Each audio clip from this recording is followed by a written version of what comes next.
How to get more likes on Instagram. Hey everyone, welcome back to our channel. In this video I will guide you on how you can get more likes on Instagram, so make sure to watch the video till the end. So if you have an Instagram account, which could be a creator account, and then you're not getting likes or anything like that, what do you do if you want to increase the number of likes on a particular photo?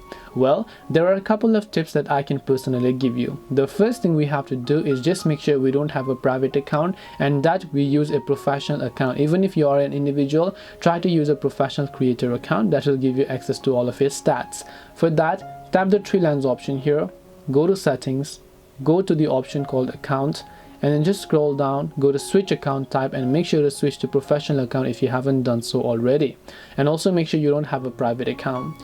The next thing you can do is to just try to post engaging content, because if you come to the explore tab, you can see these photos actually have a lot of likes because they are engaging and they resonate with a lot of people. The other thing you'll find in common is that these type of posts generally use hashtags on their particular caption, and you can also use a status. So you can actually enter hashtags by tapping the plus icon here and then simply selecting a photo that you would like to upload. In this case, tap the next option, tap on next, and inside caption here you can just try to go ahead and then enter hashtags such as Instagram, hashtag C, or whatever else, and also choose to tag people. So if there are a lot of people inside of your photo, you can try to tag them. That will automatically increase the number of likes that you have. So this way you'll be able to get more likes on Instagram. Hope this video was very helpful. If you have got any more questions, feel free to leave them down. Thank you for watching and see you in the next video.